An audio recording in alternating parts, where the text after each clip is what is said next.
Bonjour à toutes et tous, ravi de vous retrouver pour le lancement de la nouvelle saison donc 2022-23. Nous accueillons avec grand plaisir Clara Lourdelec qui est chargée d'affaires de l'incubateur Rimbotech à Charleville-Mézières dans les Ardennes. Bienvenue Clara. Merci de m'accueillir, je suis ravie d'être avec vous aujourd'hui. Écoute Clara, on va te laisser quelques mots pour nous expliquer ce qu'est Rimbotech et comment ça marche. Oui, bien sûr. Alors avant tout, il faut savoir que donc Rimbotech, c'est ce qu'on appelle un incubateur d'excellence. Excellence parce qu'on a été labellisé par le Grand Est et on est situé à Charleville-Mézières. On a été créé en octobre 2017. Donc D'accord. du coup, cette année, on va fêter déjà nos 5 ans. Ah bah oui, Voilà. joyeux anniversaire. Oui, je le passerai pour toute l'équipe. Donc on est vraiment situé à Charleville-Mézières, au niveau de la place de la gare, ce qui nous permet d'être à 1 heure de Reims et à 1 heure de la Belgique. Nos missions au quotidien, c'est d'accompagner plus d'une vingtaine de startups créées dans les Ardennes. Et Rimbotech, c'est un incubateur généraliste. C'est-à-dire qu'on accompagne toute typologie de projet à partir du moment où il est innovant. Mais ça peut être dans le sport, la culture, l'architecture, la santé, l'industrie, etc. D'accord, donc les domaines de secteurs d'activité sont vastes. Exactement. D'accord. Alors, donc moi je suis futur chef d'entreprise, donc j'ai bien compris que je prenais le train de Reims, je vais à la gare, je fais 3-4 pas et j'arrive à Rimbotech. Chez nous. Voilà. Donc, alors pour bien comprendre, il faut que j'ai créé ma société ou c'est pas nécessaire en fait? Alors, normalement, c'est préférable que non, parce que ça fait partie des critères d'éligibilité. Donc déjà, lorsque vous arrivez, vous êtes accompagné par une super équipe. Il y a moi, en tant que chargée d'affaires. Il y a notre directeur, Quentin Delair, qui a ses missions de direction, mais qui accompagne aussi une partie du portefeuille d'Incubé. Donc il a aussi un rôle de chargé d'affaires.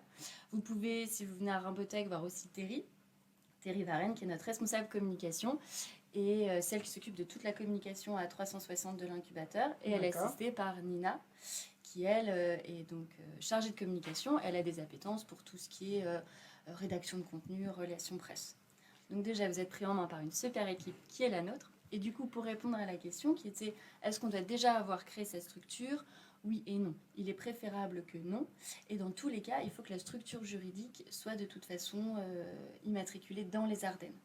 D'accord. Si on reprend en fait les 3-4 critères d'éligibilité, c'est d'avoir un projet innovant, que la structure ne soit pas encore créée ou depuis moins de 6 mois. C'est pour ça que je disais oui ou non. Et après, vouloir s'implanter de manière pérenne dans les Ardennes. Et je dis 3 ou 4 parce que moi on aime bien parler aussi du 4e critère qui est la motivation, l'ambition. C'est-à-dire qu'à partir du moment où on est incubé chez Rimbotech, l'accompagnement nécessite quand même de la part du porteur de projet une certaine proactivité. On ne fera jamais à sa place. On va l'accompagner dans le développement de sa structure, mais on ne fera pas pour lui. D'accord. Donc il faut être motivé et avoir les moyens de ses ambitions. D'accord. Donc je suis motivée. Ouais. J'arrive chez vous, donc je tombe sur une super équipe. Donc C'est 4 ça. super femmes. Est-ce que je me trompe si je dis que chacun d'entre vous a eu de près ou de loin une expérience d'entrepreneur? C'est exactement ça. En fait, Rimbotech fait partie du réseau Quest for Change. D'accord. Quest for Change regroupe les 5 incubateurs d'excellence du Grand Est. Donc pour ne pas en oublier, je vais commencer par Innovact. Il y a Innovact à Reims, il y a The Pool à Metz, il y a Semia à Strasbourg et Mulhouse, et il y a Kealpha à Épinal. Et en effet, l'ADN des chargés d'affaires, comme moi, donc il y en a à peu près une quarantaine, 37 experts en ce moment, c'est tous d'avoir eu une expérience entrepreneuriale ou même d'être encore entrepreneur. D'accord. Notre directeur, Stéphane, considère que pour bien comprendre toutes les étapes par lesquelles passe le porteur de projet, c'est bien d'avoir connu les réussites et les échecs que ça peut représenter, toutes les embûches, et normalement c'est censé être un gain de temps considérable. Et exactement ce que tu disais, on est donc tous entrepreneurs ou anciens entrepreneurs, et on a tous une petite expertise en plus à faire valoir. D'accord. Ça peut être dans le SEO, ça peut être dans le marketing, dans le développement commercial, par exemple comme moi dans la propriété industrielle. D'accord. Donc non seulement il y a une super équipe donc, à Rimbotech, donc sur Charleville-Mézières, mais en plus vous faites partie d'un écosystème donc, assez vaste, puisque vous êtes 37, si j'ai bien compris, chargés d'affaires. D'accord. Et donc du coup, alors, super équipe. J'arrive avec mon projet innovant. C'est ça. Mieux vaut que je sois ardennais, puisqu'il faut que je crée donc dans les Ardennes. Je suis hyper motivée. Comment ça se passe? Il y a des périodes pour Oui. rentrer? Ça marche comment? C'est ça. Il y a des périodes et déjà, il n'y a pas de profil d'entrepreneur. D'accord. En gros, homme, femme, nous on aime dire de 18 à 99 ans. On peut entreprendre seul, on peut entreprendre à plusieurs, on peut entreprendre 1, 2, 3, 4, en couple, en famille. On peut être, nous, ce qu'on appelle primo-entrepreneur, serial entrepreneur. Donc déjà, on accompagne tout type de projet. Et ce porteur-là, au niveau de la procédure, c'est assez simple. Au début, on le rencontre. Donc il se manifeste d'une manière ou d'une autre, notamment via le formulaire de contact ou bien sur notre site contact@rimbotech.fr. On échange, tout simplement. On va poser des questions sur lui en tant que porteur, où il en est, quelles sont ses aspirations, etc. Et où il voit son projet demain. Après, on va vraiment parler côté plus technique. Où est l'innovation, par exemple. Et après ce premier échange, on l'invite à candidater sur la plateforme en ligne. Donc là, c'est un formulaire en ligne qui est un petit peu plus poussé. On lui demande encore de formaliser sa démarche. Donc cette plateforme en ligne, je la trouve où? C'est contact@rimbotech.fr? Alors il faut aller sur notre site internet et souvent, alors c'est pas souvent, c'est 2 fois par an, il y a des appels à projets. D'accord. Donc il y a voilà, on le met en avant dans nos signatures de mail, etc., sur notre site, sur nos réseaux sociaux. Là, l'appel à projet de cette année, on va dire, le premier s'est terminé fin août et le prochain, ce sera à peu près dans 6 mois. Donc à partir du moment où nous on reçoit la candidature, on l'évalue tout simplement. Et puis après commence le début de l'incubation. D'accord. Alors je reviens un tout petit peu en arrière. Donc ça veut dire qu'en gros c'est fin août, fin février, c'est à peu près les 2 périodes. C'est toujours les mêmes en fonction des années? Oui, ça change, mais pas de manière très significative. Donc j'ai eu un entretien préalable avec, j'imagine, un chargé d'affaires. C'est ça. Pour qui suis-je, où vais-je et est-ce que je réponds aux critères. Ensuite, donc, je dépose ma candidature sur la plateforme dont je trouve le lien sur votre site internet. Tout à fait. Je suis dans mon tempo d'appel à projet. Donc là, il se passe quoi en fait? Il y a une commission, c'est uniquement sur dossier qui fait que j'intègre c'est sur dossier. Alors on va checker les différents critères d'éligibilité, mais j'ai envie de dire que ça c'est limite fait en amont. Et après, c'est le début de l'incubation collective. D'accord. Alors l'incubation collective, elle commence avec 2 jours d'immersion. On va rassembler tous les porteurs de projets du réseau Quest for Change. Donc là, on est 2 jours un peu pour mettre... à commencer un petit peu à appréhender la méthodologie, commencer aussi à connaître, à faire connaissance, mais sur des moments de convivialité, etc. 2 jours d'immersion. Et après, l'incubation collective, c'est pendant 3 mois, 2 jours par semaine. Souvent, c'est les lundis, mardis. Et là, on a une personne, un accompagnant qui est à nos côtés avec des ateliers. Et au programme, c'est du go-to-market, comptabilité, storytelling, pitch, etc. D'accord. Donc, on est combien à cette incubation collective? Alors, ça dépend du nombre de personnes qui ont candidaté à l'appel à projet et qui ont été sélectionnées pour la starter class. D'accord, mais c'est quoi? C'est 10, c'est 20, c'est 50? Oui, alors non, on est plutôt sur entre 10 et une dizaine, je dirais. D'accord. Là, par exemple, si je me base sur celle qui est là en cours cette année, c'est ça, il y a à peu près une dizaine de porteurs de projets et on mutualise entre Innovact et Rimbotech. D'accord, donc en fait, l'incubation collective, elle est communautaire avec 3 incubateurs qui font partie du Quest for Change. Voilà, nous oui, en ce moment c'est ce qui se passe. D'accord. Entre Innovact et Rimbotech. Ouais. D'accord, donc 2, Innovact, Rimbotech, d'accord. Et cette starter class a un coût, elle coûte 500 € hors taxe. D'accord. Pour un projet, par projet. D'accord. Et donc moi je suis donc jeune entrepreneur, éventuellement étudiant, j'ai moyen de me faire financer ce coût de 500 € hors taxe ou... Bah oui, j'imagine que c'est possible. Là, j'ai pas de solution à amener au niveau du financement. D'accord. Mais après, nous, si demain j'ai la question, par exemple, je sais solliciter toutes les personnes de l'écosystème pour voir si justement il y a une manière de financer ce projet, si le porteur en a le besoin. Il ne faut pas que ce soit un frein. Je peux en reparler un petit peu après, mais quand on est sur la 2e étape de l'incubation individuelle, il y a aussi des possibilités de solliciter des subventions avec des bourses. Alors là, on est plutôt sur les jeunes, bourse entrepreneuriat des jeunes, etc. Mais on aime dire que normalement, ça ne doit jamais être un frein. D'accord. Mm. Donc, incubation collective, première étape, on va dire. Donc, 2 jours à temps plein, puis sur 3 mois à raison de 2 jours par semaine, tu m'as dit? C'est ça. D'accord. Il y a 24 journées d'atelier. D'accord, donc 24 journées, donc c'est quand même intense. Ouais. Une contribution du coup qui est minime, 500 € hors taxe pour 24 jours, c'est pas grand-chose, par projet. D'accord. Donc, imaginons que moi, donc, tu parlais au début d'équipe, donc j'ai une équipe par exemple, on est 3.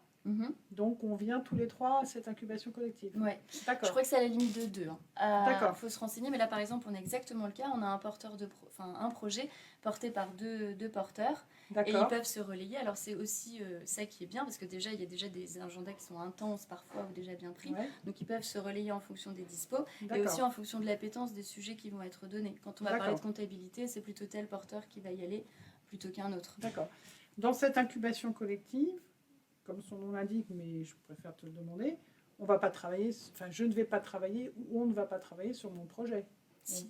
D'accord, si. Alors, soi-même, on a toute une méthodologie, on fait étape par étape, etc. Donc au début, par exemple, la première séance, c'est tout ce qui est valeur, vision, mission, etc. sur son propre projet. Mais après, il y a aussi la communauté, on est là pour interagir, on présente notre projet à l'autre, et puis après, c'est aussi l'enrichissement qui... D'accord, donc en fait... Je suis arrivée pour t'entrer, j'ai fini mes 3 mois, donc j'ai déjà bien progressé à titre individuel sur mon projet et j'ai bénéficié de ce que m'apporte la communauté des autres incubateurs qui sont avec moi. C'est ça, ou au moins des autres porteurs de projets. D'accord. Tout à fait. Donc j'ai fini mes 3 mois, donc on est fin août, septembre, octobre, novembre, donc on y arrive bientôt là, donc début décembre. Non mais c'est vrai. Donc début décembre, qu'est-ce qui se passe alors? J'ai fini mon incubation collective.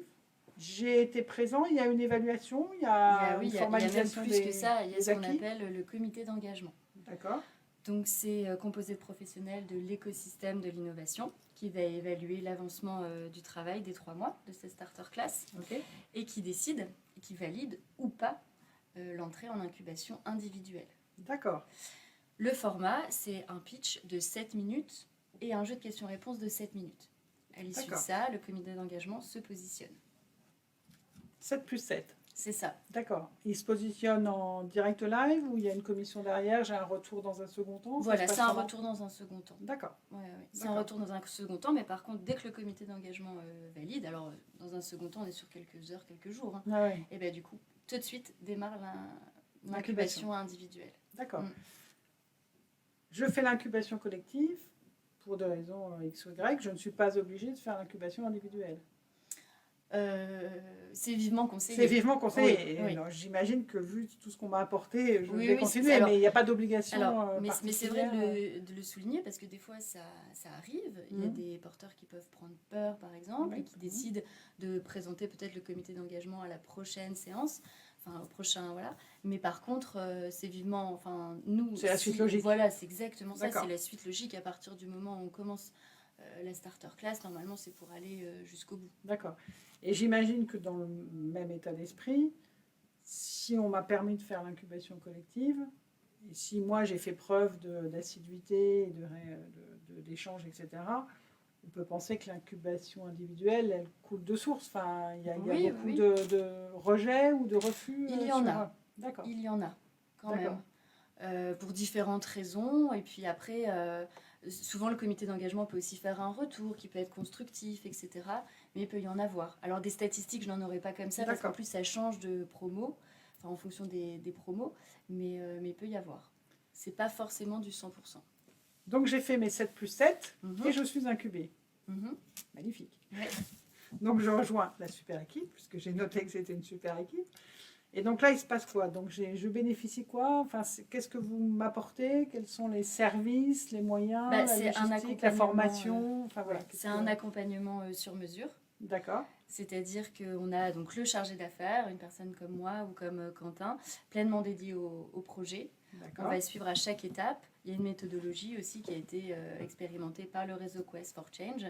Le but, ma mission et notre mission, c'est d'arriver à une entreprise qui est viable et pérenne, avec une autonomie financière et qui se développe dans les Ardennes ou ailleurs. D'accord. Donc pour ça, il y a différentes actions qui sont mises en place par Imbotech. Je vais les passer assez brièvement, mais vous pourrez tous les retrouver sur nos réseaux sociaux. Par exemple, on fait ce qu'on appelle les rendez-vous des experts. C'est 1 heure, un expert, un sujet. Où là, on va sensibiliser à un sujet donné. Donc la dernière fois, c'était le no-code, comment optimiser son process métier, par exemple. Et le prochain, par contre, c'est important parce que c'est ce mois-ci, c'est sur la protection du dirigeant. Bien choisir son statut social, le régime fiscal, et puis protéger son patrimoine, ses revenus, sa famille, etc. D'accord. Donc voilà, c'est des petits sujets de sensibilisation.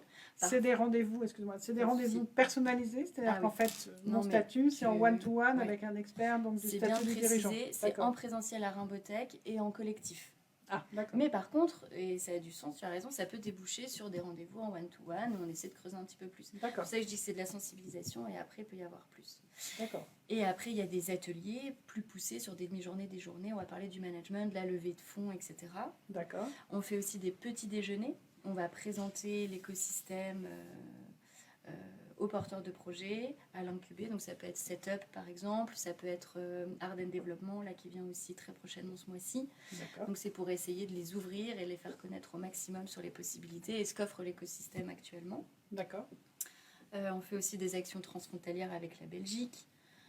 Donc on essaie de faire le maximum de choses. Et après, parce que là ça aura du sens aussi pour Pépite Champagne Ardennes et que ça tient à cœur à notre équipe, à notre directeur, c'est aussi mettre en avant l'entrepreneuriat étudiant. D'accord. On aime beaucoup sensibiliser les jeunes en leur expliquant que si demain peut-être il n'y a pas, ils peuvent pas trouver le métier qu'ils souhaitent ou ça répond pas à leurs attentes, mais du coup ils peuvent créer leur projet, leur micro-entreprise et leur entreprise. D'accord.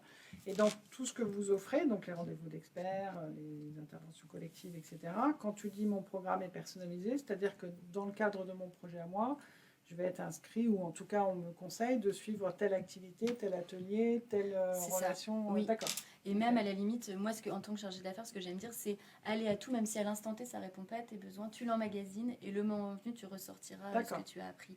Mais étant un incubateur de taille humaine, on a la chance de pouvoir sonder en amont les besoins des incubés pour pouvoir répondre tout simplement à ces attentes-là.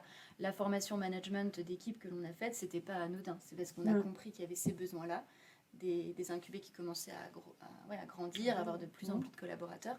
Donc du coup, ça répondait à ce besoin-là. D'accord.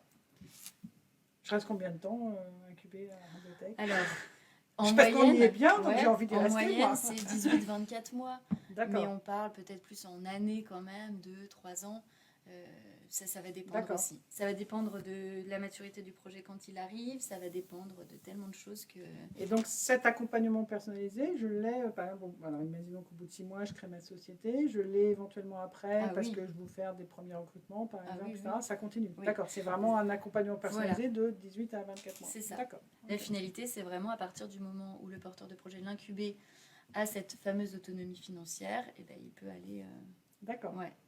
Et alors, aussi, on propose l'hébergement, donc ça facilite la proximité. Alors, j'allais le dire, c'est-à-dire que j'imagine que je ne travaille pas dans ma voiture, ou je ne travaille pas chez moi, donc vous offrez un espace de coworking Il y a un hébergement, moyennant 50 € par mois. La personne a un bureau avec un mobilier, et puis accès à Internet, l'imprimante, etc. D'accord. Et son incubation, si on parle de coût, son incubation, c'est 100 € par mois. D'accord. Donc 150 € par mois. J'ai mon accompagnement personnalisé, mon bureau, mon coin café. C'est ça. D'accord. Et toute la logistique, on va dire, d'impression et d'accueil. L'Internet, voilà. J'ai même à disposition la salle de réunion, donc je peux aussi, moi, faire mes rendez-vous sur place. D'accord. La salle de convivialité, le rooftop, etc. D'accord. Donc, moi, je suis incubée, donc c'est bon, ça va être fait. Alors, quelques détails, parce qu'on on est passé vite sur certaines choses. Alors, en fait, vous êtes le seul incubateur de l'Ardenne, donc ça, c'est chouette. On n'a pas eu trop de questions à se poser. En revanche, j'imagine que chaque incubateur dans le Quest for Change, il a son identité, ses valeurs, sa personnalité. C'est quoi les valeurs de Imbotech ? Alors, on parle de convivialité, parce qu'on veut essayer de pallier à l'isolement de l'entrepreneur. Donc ça va être l'une des premières valeurs, ça va être la convivialité, la bienveillance. D'accord. Mais qui dit bienveillance ne dit pas complaisance. Parce qu'il faut aussi, on aime challenger aussi les incuber, les sortir de leur zone de confort, etc. Toujours dans le but de les faire grandir et de tirer le meilleur du projet de l'incuber. Sachant que demain, quand un projet est une réussite, c'est aussi une réussite pour Rimbaudtech. Donc convivialité, bienveillance et puis l'ambition. Ça fait quoi la réussite dont je parlais tout à l'heure, hein. Tout ça autour avec une super équipe. Tout ça avec une super équipe, jeune et dynamique, où on aime bien proposer toujours des choses un peu originales, un peu nouvelles. Tout à l'heure, je parlais d'Active Ardennes, on avait proposé le co-walking au Mont-Olympe à Charleville-Mézières. Et donc là, on a pu apprendre, enfin les porteurs de projets ont pu apprendre à comment faire une vidéo pro avec son smartphone, ont pu parler de démarchage, bien faire son profil LinkedIn, etc. D'accord. Donc on essaie de proposer des choses très concrètes, mais dans un format un petit peu novateur, etc. D'accord. Alors on a parlé de pépites, puisque le comptoir des pros, c'est pépites. Donc nous, notre population de porteurs de projets sont des étudiants. Alors, donc j'ai bien compris que c'était de 7 à... De 19 à 99 ans pour nous, pour pas comme ça, donc de 19 à... Voilà. C'est ça. D'accord. Et du coup, par contre, donc, un étudiant a tout à fait droit à Rimbaudtech. D'accord. Avec les particularités, donc la priorité, c'est quand même qu'ils finissent son cursus d'étudiant. Et les liens donc, que vous avez entre Pépite et Rimbaudtech, tu peux nous en dire quelques mots Oui, le plus significatif, ça peut être le concours Industriol, ce qu'on a co-créé ensemble déjà l'année dernière. Là, ce sera la 2e édition cette année. Donc, c'est un concours qui est ouvert à tout étudiant des Ardennes qui souhaite avoir un projet un peu différent, un peu innovant. Et là, moi, j'ai la chance, donc, dans le cadre de cet accompagnement, suite au concours, les lauréats ont gagné un accompagnement de 6 mois. Et donc, du coup, moi, j'ai la chance d'accompagner cette équipe-là et de continuer un petit peu à les aider dans le développement de leur projet. D'accord. Donc, vous avez créé un format qui n'est pas l'incubation collective, qui n'est pas l'incubation individuelle, mais qui est l'accompagnement pépite, on essaie d'être d'un étudiant. On essaie d'être agile et on a aussi une bonne capacité d'adaptation. Donc, dès qu'il y a un petit peu des projets, même si ça sort du cadre, nous, on sait aussi y répondre parce qu'on a à cœur de promouvoir cet entrepreneuriat étudiant. Et toute idée est bonne. Donc, il faut savoir... Alors, donc, moi qui suis porteur de pépites, porteuse de pépites, donc je profite du live pour faire un appel à projet donc, pour ce challenge que nous co-animons, qui aura lieu vraisemblablement en avril-mai. C'est ça. Et voilà, et qui permettra donc du coup aux étudiants lauréats de bénéficier donc d'un accompagnement par... C'est l'idée. Tout à fait. Bonne nouvelle. Mm-hmm. Au-delà de ce e-industriel, je crois qu'il se passe pas mal de choses. Vous avez plusieurs rendez-vous dans l'année. Quels sont les rendez-vous que tu as envie de nous faire partager, qui sont peut-être ou les plus les plus récents? Demain, parce que je sais qu'on s'y retrouvera aussi, donc c'est le Créathlon à la pépinière Val-de-Vence. Donc là, de nouveau, c'est dynamisé. On sait qu'il y a un vivier d'entrepreneurs en devenir dans les Ardennes. Donc du coup, c'est leur proposer un peu une roadmap avec des ateliers qui vont pouvoir les confronter à chaque étape du développement de leur structure. D'accord. Par exemple, moi, je peux animer ce qu'on appelle l'atelier jaune, donc la différenciation potentiellement par l'innovation. Donc ça, c'est quelque chose que l'on fait, par exemple, dès demain.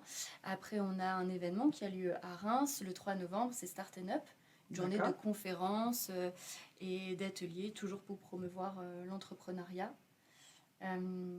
Et après, n'hésitez pas à suivre tous les réseaux sociaux qui sont épinglés en commentaire. Parce qu'on a une actualité qui est dense, mais c'est sûr que d'une manière ou d'une autre, vous pouvez trouver vos besoins. Alors, ce que je comprends aussi, par rapport à ce que tu viens de dire, donc en fait, au-delà des appels à projets, vous animez aussi un certain nombre de choses comme des petits déjeuners et autres, qui sont pas exclusivement ouverts aux incubés. C'est-à-dire que tout au long de l'année, il y a aussi des événements que vous mettez au bénéfice de porteurs de projets, en vue peut-être de les incuber plus tard, ou en tout cas en vue de leur apporter un premier rapport et faire connaître du coup l'incubateur. C'est ça. Parce que comme tu l'as dit en préambule, Rimbaudtech c'est le seul incubateur des Ardennes, mais c'est aussi le seul acteur de l'innovation. D'accord. Donc du coup, on a aussi à cœur d'être présent sur tous ces événements-là, et puis de participer activement au développement de l'entrepreneuriat dans les Ardennes. Hein. D'accord. C'est ce qui fait peut-être la différence entre, alors d'une façon générale, l'incubateur par rapport aux pépinières, parce que j'ai vu que donc tu citais Val-Laurence, mais il y a 3 pépinières en fait sur les Ardennes. Là, Rimbotek, vous jouez vraiment alors, la carte de l'accompagnement personnalisé, c'est-à-dire que c'est la même chose qu'une pépinière avec une couche, si on peut dire, d'accompagnement. Mais on crée des synergies parce que bien souvent, les porteurs de projets, quand ils sortent de l'incubation, ils terminent l'hébergement, en toute logique, et après, c'est pas exclu qu'ils se retrouvent dans une pépinière pour poursuivre la suite de cette aventure. D'accord. Ouais. Donc en fait, c'est ma première étape et ensuite, tout à fait, ça peut passer par... D'accord. Okay. Tu as quelques chiffres sur, donc depuis 5 ans, puisque c'est votre anniversaire. Ouais, 5 ans. Donc, combien d'incubés, peut-être des créations d'emplois déjà, ou des entreprises qu'on pourrait citer et qui sont connues au-delà des Ardennes. Oui, je vais parler de Été Indien. Été Indien, c'est ce qu'on appelle un alumni. Donc, ils ont des programmes innovants de présentation de la santé des 60 ans et plus par l'activité physique adaptée. D'accord. Donc, eux ne sont plus incubés. Mais maintenant, ils comptent une dizaine de collaborateurs. Et puis, c'est une structure qui s'est bien développée depuis le début de son incubation. En ce moment, on a un portefeuille de 17 startups. Donc, à peu près, on a à peu près moins d'une vingtaine en ce moment. C'est plusieurs dizaines qui ont été accompagnées depuis le début 2017. Le chiffre exact, je ne l'aurai pas. Et après, au niveau des créations d'emplois purs, ça varie aussi beaucoup. On a à cœur on incite quand même les porteurs de projets à essayer de travailler aussi avec des alternants pour essayer de les aider aussi au premier emploi par la suite, d'avoir des relations assez étroites avec un alternant pour pouvoir après travailler avec lui par la suite. Mais, voilà. Ils ont de la chance, les Ardennais. Bah oui, je pense. On est d'accord. Je te rejoins. Je pense. On essaie de faire au mieux, de proposer toujours des choses un peu novatrices et puis de les accompagner. Ça donne envie. Moi, je ne suis pas dans les Ardennes, je suis désolée, mais ça donne envie. Est-ce qu'il y a des choses qu'on n'a pas abordées, que tu souhaiterais partager avec nos auditeurs et qui te semblent importantes Oui, alors après, c'est peut-être le moment. Quand est-ce que je me dis « Ah tiens, je vais voir un incubateur ». À quel moment ? En réalité, il n'y a pas de moment. Nous, on aime bien quand c'est le plus tôt possible dès l'idéation parce que ça nous permet d'éviter les erreurs et les écueils. Mais il ne faut pas hésiter à pousser la porte, à ce qu'on échange, à discuter ensemble. Et puis, peu importe à quel moment c'est, il y a forcément quelque chose qui peut être fait si vous rentrez dans les critères d'éligibilité et si le projet est réellement innovant. D'accord. Mais sinon, on a pleinement fait le tour. Je pense que... Le mieux, c'est d'inviter tout le monde à rejoindre et à franchir la porte de Rimbotek. C'est exactement ça. De nouveau, suivez-nous sur les réseaux. N'hésitez pas à prendre contact avec l'équipe. Et puis, on serait ravis de pouvoir échanger sur la suite. Eh ben, merci beaucoup, Clara. De rien. Je pense avec que plaisir. Nos auditeurs, ou en live ou en replay, auront appris beaucoup de choses sur Rimbotek. Et je pense que tu auras réussi à leur donner l'envie. Et en tout cas, leur prouver par ton exemple qu'il y a vraiment une super équipe avec un très bel accompagnement et tout au long du développement d'un projet avec un mot innovation, j'ai retenu, innovation, motivation, et puis un accompagnement qui est collectif et individuel. Donc je pense que chaque porteur de projet peut s'y retrouver. Donc c'est pas 7,77, c'est quoi déjà ? Non, c'est 18,99. De 18 à 99. Ah, ça a pris un peu de... Voilà. D'accord. Donc de 18 à 99 ans. Donc écoutez, merci beaucoup. De rien. Merci à vous et à bientôt. À bientôt.